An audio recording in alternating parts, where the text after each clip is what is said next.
For staying with us. Now the inaugural 100 cycle challenges here are set to take place in Ekurhuleni with full road closures expected and a new or parts of a new untested route for cyclists. It's set to be a showpiece on the 6th of May. Well, here to speak to us a little bit more about this cycle challenge is a spokesperson of 100 cycle challenge, Robyn Thekiso. Thank you so much for joining us. Thank you for having me. It's always a pleasure. So, Robyn, speak to us about this 100 cycle challenge. What is this exactly? So the race is taking place in the city of Ekurhuleni at Germiston Lake. It starts and ends at Germiston Lake. And it's an annual race. It's going to take place on the first Sunday of every May. And we're very excited. The city of Ekurhuleni is our host city, and they're providing all services for the race. The reason why in particular this time around it's being hosted in Ekurhuleni as opposed to other cities? Well, as I've mentioned, the city of Ekurhuleni is our host partner, our host city, and there's actually a hub of cyclists in the city of Ekurhuleni. There's a large group of very active cyclists in the area, and there isn't a race of this nature that's in that region, especially during this time of the year. Now, Robyn, this race is quite unique because it's a combination of amateurs, weekend cyclists and pros as well.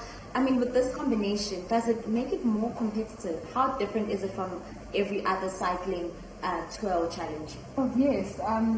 The difference with the 100 Cycle Challenge is the long-term initiative of this race. So yes, it's aimed at mass participation, so that, as you said, it's for anyone from a leisure cyclist right through to a professional cyclist. But what's very, very important for us as owners of the race, we want to develop young talent. So we've partnered with Cycling South Africa, who has an initiative known as Race the Future, which is really aimed at going into underdeveloped communities and to find talent, and also just to explore various opportunities for entrepreneurship as well as job creation. So 50 Rand from every entry will go towards that program. In our first year, we are supporting 4 clubs in Ekurhuleni.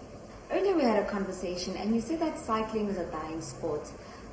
In terms of development, what do we need to do? What kind of work needs to be put into really rejuvenating this industry? Because I'm guessing this is really good in terms of health, people living a balanced life, and just people living an active lifestyle.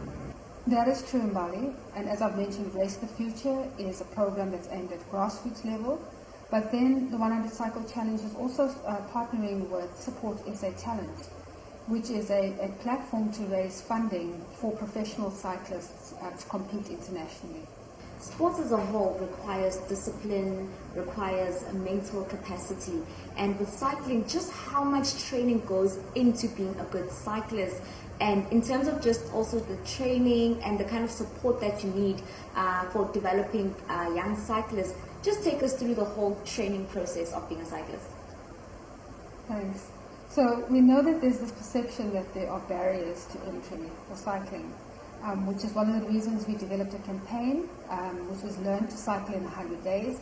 And our brand ambassador, Thabiso Kambula, has literally learned to cycle in 100 days.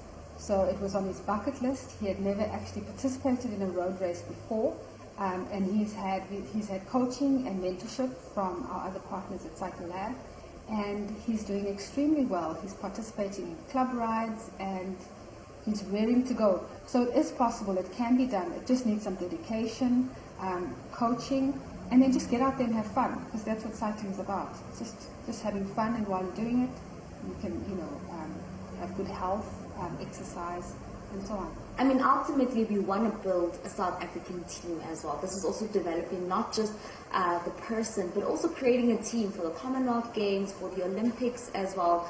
How is the connection in terms of the transition from a person who's coming through these programs, and if maybe the cyclist wants to be a pro, how do you then transition that person into the national teams and Olympic teams and just all of that?